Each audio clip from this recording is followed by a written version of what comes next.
დიახ, დიანა, მარჯანიშვილის მოედანზე ამ წუთებში იკრიბებიან მოქალაქეები, ძლიერი საქართველოს წევრები, რამდენიმე წუთში დაიწყება მსვლელობა, რა თქმა უნდა, პირველი ლოკაცია იქნება გმირთა მოედანი და გმირთა მოედნიდან შემდეგ უკვე რუსთაველის გამზირზე. ირაკლი კუპრაძე იმყოფება ჩვენთან ერთად. გამარჯობა, მოგესალმებით ბატონო ირაკლი. პირველ რიგში მინდა ვისაუბროთ იმ ძალიან მძიმე ტრაგედიაზე, რაც განვითარდა გურიაში. რომ მოგვიყვეთ, რას აკეთებს ძლიერი საქართველო, ჩვენ როგორც ვიცით, შტაბი გაკეთდა ხალხის დასახმარებლად.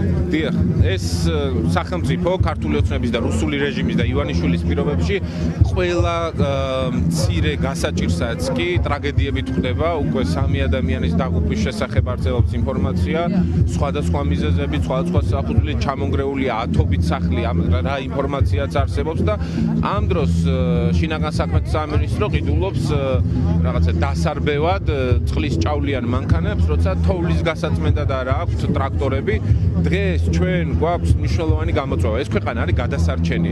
ჩვენ რაც შეგვიძლია გავაკეთოთ როგორც ოპოზიციურ პარტიას, გურიაში გავხსენით 2 საგანგებო შტაბი, ოზურგეთში და ჩოხატაურში, ყველაზე რთულ რაიონებში, სადაც არის მძიმე მდგომარეობა, მუშაობთ ასევე ლანჩხუთში, ჩვენ ლიდერები ვატო სურგულაძე, გიორგი სიორიძე და სხვები წასულები არიან გურიაში და ადგილობრივ მოქალაქეებს ეხმარებიან თავი პრობლემების გადაწყვეტაში, ასევე მოხალისეების მიღება გამოვაცხადეთ იმისთვის, რომ ამ სივრცეებში შევძლოთ მათი დახმარება, სითბო, გამოკვება და მარტივად ადამიანების თანადგომა და გვერდით ყოფნა მათთან მიმართებით. ეს არის ჩვენი მთავარი გამოწვევა. უსამძიმრებ გარდაცვლილების ოჯახს და უნდა გვესმოდეს, რომ ეს არ არის რიგითი ტრაგედიები, როცა ადამიანები იღუპებიან არაკომპეტენტურობის, მოუმზადებლობის გამო. ერთი თვის წინ არ იცოდნენ, რომ მძიმე კლიმატური პირობები იყო, ამაზე ხო იწერებოდა. ამიტომ როცა ამას არ ხვდება სახელმწიფო მომზადებული, ეს არის უპასუხისმგებლობა, ეს არის არაკომპეტენტურობა და ეს არის არ შესრულება საკუთარი მოვალეობის, რაც ეწირებიან მოქალაქეები. ჩვენ ვდგავართ ქართულ ხალხთან ერთად და საგანგებო შტაბის ფარგლებში, რომელიც ლელოს ბაზაზე და ძლიერი საქართველოს ბაზაზე შეიქმნა, გავაგრძელებთ მათთან ერთად მუშაობას. რაც შეეხება ახლა უკვე დღევანდელ დღეს, დღევანდელ მარშს, როგორი არის თქვენი მარშრუტი პირველ რიგში ეს რო ჩვენ დავიწყებით მარჯანიშვილის მოედნიდან და სანაპიროს გავლით მივალთ გმირთა მოედანზე, სადაც მარშები შეერთდება და გავიმართებით რუსთაველის გამზირისკენ. იქ სადაც უკვე 84 დღის განმავლობაში დგას ქართველი ხალხი იმედიანად ერთადერთი განცდით, რომ ეს ბრძოლა დასრულდება გამარჯვებით, პოლიტპატიმრების თავისუფლებით და ახალი არჩევნებით. როგორ ფიქრობთ, ყოველდღიური აქციები არის ის მთავარი წინაპირობა, რამაც შესაძლოა ქართულ ოცნებას გადაადგმევინოს ეს ნაბიჯი და თუნდაც გამოუშვას პოლიტპატიმრები? ყოველგვარი წინააღმდეგობა, ეს არის მათ შორის ყოველდღიური აქციები, მათ შორის არის მომზადება ახალი არჩევნებისთვის, მათ შორის არის ქართული ოცნების ეგრეთ წოდებულ მხარდამჭერებთან მუდმივი საუბარი, სისტემა უნდა დაინგრეს და გაირღვეს შიგნიდან, რაც ძირითადად ხდება იმ ზეწოლა, რომელსაც ახორციელებს მაგათ თავდაცვის სამინისტროს თანამშრომლები, რომელთაც დაერივნენ უკვე და დაიწყეს მათი გათავისუფლება სამსახურებიდან. ვინც კი ხელი მოაწერა ძალიან მარტივ პროევროპულ დეკლარაციას და მანიფესტს იუსტიციის სამინისტროდან, საჯარო უწყებებიდან, თუმცა ეს არის იმის მანიშნებელი, რომ სისტემა ირღვევა, ინგრევა და მოქალაქეები, რომლებიც ახლა წნეხის ქვეშ არიან, სახლში კი არ უნდა დასხდნენ, უნდა გამოვიდნენ ქუჩაში და გავაგრძელოთ ერთად ბრძოლა ამ ქვეყნის მომავლისთვის. დიდი მადლობა, მაყურებელი პირდაპირ ეთერში უსმენდა ირაკლი კუპრაძეს, ანა ნაცვლიშვილს ხედავ. ქალბატონო ანა, რამდენიმე წუთის წინ თქვენი კოლეგა საუბრობდა, რომ ეხლა უნდა მოვემზადოთ ყველა ახალი არჩევნებისთვის. აი, როგორ გესახებათ თქვენ ახალი არჩევნებისთვის მომზადება ოპოზიციას? პირველ რიგში ჩვენ ახლა თბილისში ვართ, მაგრამ თითოეული ჩვენგანის ფიქრები არის გურიაში, ძალიან მძიმე მდგომარეობაში, ფაქტიურად მარტო მიტოვებულ ადამიანებთან და მინდა მადლობა უთხრა ყველა იმ ადამიანს, რომელიც დღეს იქ ჩავიდა, მოხალისე მაშველები და ძალიან ბევრ მოქალაქეს, რომელიც თვითორგანიზდა ამ ადამიანების დასახმარებლად იმ პირობებში, როდესაც სახელმწიფო აბსოლუტურად მოუმზადებლად მორიგჯერზე შეხვდა სტიქიას, რომლის შესახებაც ინფორმაცია ჰქონდათ და ახლა ჩვენ ხედავთ, რომ სრულად უპატრონოთ არის ეს ხალხი მიტოვებული, რაღაც მოჩვენებითი სამუშაოებით არიან თითქოს დაკავებული. ჩვენი მთავარი ამოცანა ხელისუფლების სვლილების ამ ქვეყნისთვის ლეგიტიმური და წესიერი ხელისუფლების უზრუნველყოფის არჩევნების გზით არის ზუსტად ის, რომ ამ ქვეყანას ჰქონდეს სახელმწიფო, ამ ხალხს ჰქონდეს სახელმწიფო, რომელიც ადამიანზე იფიქრებს. აი ასეთ დრამატულ ვითარებაში არ დატოვებს ადამიანებს. სუდი გამოცდილებებიდან გაკვეთილს გამოიტანს და ის რაც აქამდე ვერ მოხერხდა სამართლის მიმართულებით არის, ეკონომიკის მიმართულებით არის, სოციალური პოლიტიკის მიმართულებით ადამიანები მარტო იბრძვიან საკუთარი თავის და საკუთარი ოჯახების გადასარჩენად ამ ქვეყანაში მუდმივად. აი ეს მარტო დატოვებული მოქალაქე აღარ იყოს ამ ქვეყანაში. ადამიანები გრძნობდნენ, რომ მათ ზურგს უმაგრებს ქვეყანა, სახელმწიფო, რომელიც ზრუნავს მათზე. ეს არის ჩვენი ამოცანა. ამისთვის გვინდა ჩვენ ახალი არჩევნები, ევროპაც ამისთვის გვინდა, იმიტომ რომ ევროპა ზუსტად ეს არის, როდესაც სახელმწიფო პასუხისმგებლობიანი სახელმწიფოა და მოქალაქის გასაჭირს თუ ხინს იზიარებს და გვერდში უდგას, ხო? ამისთვის არის საჭირო ახალი არჩევნები, იმიტომ რომ რას ვხედავთ ჩვენ? ჩვენ ვხედავთ, რომ ამ ხალხმა ძალაუფლება მიიტაცა, ქვეყნის კურსის შეცვალა და რატო აკეთებს ამას? იმიტომ კი არა, რომ ვინმე ამ ქვეყანაში მათ გარდა უკეთესად იცხოვროს, უფრო დაცულად იგრძნოს თავი, უფრო ღირსეულად. იმიტომ რომ თვითონ გამდიდრდნენ. იმიტომ რომ აი ეს წარმოუდგენელი სრულად უკანონო და აღვირახსნილი მადა რომელიც აქვს ამ ხალხს, მხოლოდ ძალაუფლებას და ქონებას არის ჩაფრენილი. მეტი მათი ინტერესი არაფერი არ არის და ეს არის რაც ღუპავს ამ ქვეყანას და ღუპავს ამ ქვეყანაში კონკრეტულ ადამიანებს. ამიტომ არის ჩვენი მთავარი ამოცანა რომ მივახციოთ ახალ და სამართლიან არჩევნებს, რომლის მეშვეობითაც ქართველი ხალხი და არა რუსი ოლიგარქი გადაწყვეტს საქართველოს ბედს. ახალი არჩევნები და სინდისის პატიმრების ტყვეების გათავისუფლება, რომელიც რუსულმა რეჟიმმა აიყვანა ტყვედ, ეს არის ჩვენი მთავარი მოთხოვნა და დღესაც 2025 წლის 25 თებერვალს ვიკრიბებით ცოტა ხანში ჩვენ დავიძრებით მარჯანიშვილის მოედნიდან იმისთვის რომ კიდევ ერთხელ ძალიან ხმამაღლა ათასობით საქართველოს მოქალაქემ ერთად ვთქვათ. საქართველოში რუსეთი ვეღარ დაბრუნდება. ეს ქვეყანა იქნება დამოუკიდებელი და იქნება ევროპული სახელმწიფო და ჩვენ გავაგრძელებთ ბრძოლას ამისთვის. დიდი მადლობა. მაყურებელი პირდაპირ ეთერში უსმენდა ანა ნაცვლიშვილს. ბატონო გრიგოლ, მოგესალმებით. პირდაპირ ეთერში ვართ. რამდენიმე წუთის წინ ანა ნაცვლიშვილი საუბრობდა იმაზე, რომ ქართულმა ოცნებამ ვერ ისწავლა იმ ტრაგედიებიდან, რომელიც ჩვენ გამოვიარეთ ბოლო წლების განმავლობაში და მივიღეთ დღეს ის შედეგი, რაც მივიღეთ. თქვენ როგორ აფასებთ აი ამ პროცესებს, რაც ახლა გურიაში ხდება პირველ რიგში, ალბათ ამით უნდა დავიწყოთ. ხო, დავიწყებ იმით, რომ შეძრული ვარ იმით, რაც გურიაში ხდება. პირველ რიგში ჩემი სოლიდარობა ყველას, ვინც ახლა იქ არის აი ამ უდიდეს გასაჭირში ჩვენ ძლიერმა საქართველომ გავხსენით შტაბი, საგანგებო შტაბი, რომელიც მუშაობს 2 წერტილში. ნომრები გავავრცელეთ სოციმედიის მეშვეობით და მინდა ყველა გურულმა იცოდეს და ყველა მათმა ახლობელმა, რომ ჩვენს მაქსიმუმს ვაკეთებთ. ნომრები გვაქვს გავრცელებული, ჩვენი ადამიანები ადგილზე მუშაობენ იმისთვის, რომ მაქსიმალურად შეძლების დაგვარად შევუმსუბუქოთ გასაჭირში მყოფ ადამიანებს ის მდგომარეობა, რომელშიც ახლა ისინი არიან, ჩვენ ყველამ უნდა გავაკეთოთ ჩვენი წილი, ჩვენი მაქსიმუმი. რაც შეეხება ქართულ ოცნებას, რას ისწავლი და ახლა ეს ხელისუფლება დავეთანხმები ჩემს კოლეგას.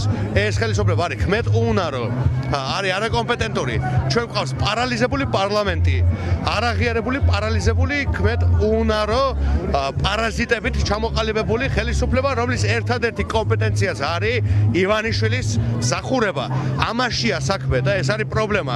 ჩვენ დღეს გვართავს ეგრეთ წოდებული ხელისუფლება, რომელსაც არ იცის როგორ მიაწოდოს საკუთარ მოქალაქეებს ელემენტარული სერვისები, რომელსაც არ იცის უსაფრთხოება როგორ უზრუნველყოს, ეკონომიკა როგორ გაზარდოს, პენსია როგორ გაზარდოს და არათუ ესენი არ იცის. თოვლის გადათოვლაც კი არ შეუძლია სახელმწიფოს ხალხო, თოვლის გადათოვლა 24 მოხუცი რა დღეში იყო და სახელმწიფო იდგა და რა გავაკეთეო გვეუბნებოდა. ეხლა ადამიანები არიან დარჩენილი უშოქოთ, უსაკვებოთ, ვეღარ ტენიან მობილურ ტელეფონებს, აღარც კი ვიცით რა ხდება. იმიტომ ტელეფონები აღარ მუშაობს და ამ ფონზე ვუყურებთ მაპატიეთ და ჩულონგების და იდიოტების ხელისუფლებას და ყველაფერს უნდა ერქვათ სახელი. მოგებით ვეღარ ვისაუბრებთ. ეს ხელისუფლება არა მარტო არალეგიტიმურია, არაქმედუნარიანია. ასეთი არის ეს კოჭლი პარლამენტი, რომელიც კონსტიტუციურადაც კი ქმედუნაროა და ასეთია სანქცირებული უბადრუკი ხელისუფლება, რომელსაც შინაგან საქმეთა მინისტრად ყავს კრიმინალების და ტერორისტების გვერდით სიაში მყოფი, აი ეს მომრგკვეველი არსება ბატონი გომელაური. ხო და აი ესეთი ხელისუფლება ვის რისგან დაიცავს თითოეული ქართველი დღეს უნარო ხელისუფლების პირობებში არის დაუცველი და ეს კიდევ ერთი ძალიან მკაფიო არგუმენტია იმისა რატომ გჭირდება ადეკვატური გონების მქონე ხელისუფლება რომელსაც შეუძლია რომ ყველა ელემენტარული სერვისი აღასრულოს. ჩვენ ეხლა აქ ვაგრძელებთ რა თქმა უნდა ჩვენ ძალიან მტკიცე პროტესტს ქართველი ხალხი არ გაჩერდება და არ ჩერდება როგორც ხედავთ დღეს ჩვენ დიდ ვალიკო ჯუღელს ვიხსენებთ მისი სახელობის არის ეს მარში უდიდეს პატრიოტს რომელიც შეეწირა ამ ქვეყნისთვის ბრძოლას და ეხლა ვალიკო ჯუღელი რო შეეწირა ამ ქვეყნისთვის ბრძოლას ამ ფონზე ირაკლი ზარქოვნა ავიტანთ ამ ქვეყანაში აი ამ კითხვით მინდა რომ ყველა ადამიანი რეალურად იყოს ხო აი ვალიკო ჯუღელი რო იყო ამ ქვეყანაში კაცი რომელმაც იბრძოლა ბოლომდე ჩვენი გვარდია რო იყო მაშინ ჩვენი ხელისუფლება მაშინდელი ოპოზიცია მაშინდელი მთავრობა ეგეთი ხალხი რო მართავდა ამ ქვეყანას ხალხი რომელიც ყველაფერი გაწირეს ეგეთი ხალხის ბრძოლა შეიძლება დამთავრდეს იმით რომ კოლექტიურმა უტვინოს ზარქუამ დაასრულოს რესპუბლიკა ქვეყანაში არა ამიტომ გავიმარჯვებ ჩვენ ძალიან დიდი მადლობა უსმენთ გრიგოლ გეგელიას ხედავ სოფო ჯაფარიძეს მოგესალმებით სოფო თქვენ რამდენიმე წუთი წინ შემოუერთდით დღევანდელ მსვლელობას პირველ რიგში მინდა კითხოთ ქვეყანაში მიმდინარე ამ ძიმე პროცესებთან დაკავშირებით თქვენ როგორ ფიქრობთ რა უნდა გაეკეთებინან როგორ უნდა ყოფილიყო მომზადებული ქვეყანა ხელისუფლება იმისათვის რომ ეს ტრაგედია თავიდან აგვარებინოს უპირველეს ყოვლისა მინდა მიუსამძიმრო ყველა გარდაცვლილის ოჯახს და მიუსამძიმრო მთელ საქართველოს იმიტომ რომ ეს არის თითოეული ჩვენგანის ძალიან დიდი ტრაგედია სამწუხაროდ ჩვენ ცხოვრობთ ქვეყანაში სადაც ეგრეთ წოდებული ხელისუფლებისთვის ჩვენი მოქალაქეების სიცოცხლე სრულიად უმნიშვნელოა და არაფერს ნიშნავს იმის მაგივრად ყველაფერი გააკეთონ რომ შესაბამისი ტექნიკა არსებობდეს ქვეყანაში რომ მზად ყოფნა იყოს ყოველთვის მსგავსი მოვლენების დროს ამის მაგივრად ისინი ყიდულობენ წყლის ჭავლებს იმის მაგივრად რომ ფული დახარჯონ აი ამ ყველაფერში ფულს ხარჯავენ ჩვენ სემაში ტიტუშკების მომზადებაში ფულს ხარჯავენ აი ამ წყლის ჭავლის და 1000 გვარი უბედურების შეძენაში შესაბამისად აღარ არსებობს არაფერი რითიც შეიძლება რაიმე იმედი კონდეს თითოეულ ჩვენ მოქალაქეს ვართ სრულიად დაუცველები აი ეს არის აი ამ ყველაფერმა მიგვიყვანა იქამდე სადამდეც მიგვიყვანა და მე მინდა სულ რამდენიმე წუთის წინ Facebook-ზეც გავაკეთე განცხადება და მე მინდა რომ თქვენი ეთერისთაც ვისარგებლო და მსვლელობა დაიწყო და ჩვენს ვისარგებლო და თქვა რომ ჩვენი ექიმები 24 საათის განმავლობაში მზად არიან ონლაინ კონსულტაცია გაუწიონ იქ მყოფ ადამიანებს დღეს მაგალითად აი აგერ ხედავთ ლალი ჯანაშიას პედიატრს რომელიც მთელი დღის განმავლობაში ბავშვებს რომლებიც ადგილზე არიან ჩარჩენილები და ვერ გამოდიან უწევს კონსულტაციას და არა მხოლოდ ის საშა საბეკია კარდიოლოგი რომელიც მთელი დღის განმავლობაში ასევე ეხმარება ჩვენ მოქალაქეებს ჩვენ მზად ვართ 24 საათის განმავლობაში ყველა მიმართულების ექიმი დაეხმაროს მე Facebook-ზე მიდევს პოსტი ნომერი არის მითითებული ნებისმიერ დროს შეუძლია ნებისმიერ მოქალაქეს დაურეკონ მათ და მიიღონ ნებისმიერი სახის რასაკვირველია პირველადი დახმარება ასევე ჩვენ სურვილის შემთხვევაში და საჭიროების შემთხვევაში მზად ვართ რომ გავაგზავნოთ პირველადი დახმარების მედიკამენტები იქამდე სადაც შეძლებს ტრანსპორტი მისვლას და ვართ სრულ მზადყოფნაში რომ გაუწიოთ დახმარება ამ ადამიანებს და მე მჯერა და მე დარწმუნებული ვარ რომ ძალიან მალე როგორც კი აი ეს რუსული რეჟიმი ეს ეგრეთ წოდებული ხელისუფლება დასრულდება ამ ქვეყანაში ეგ ქვეყანა დაემსგავსება ქვეყანაში იარსებებს ისევ სახელმწიფო ინსტიტუტები და არც ერთ ჩვენ მოქალაქეს აღარ ექნება მსგავსი ტიპის პრობლემა ჩვენ ეს ბრძოლა უნდა მივიყვანოთ ბოლომდე იმიტომ რომ დღეს უკვე ხედავთ რომ ჩვენი მოქალაქეების სიცოცხლეც კი უდიდეს საფრთხეშია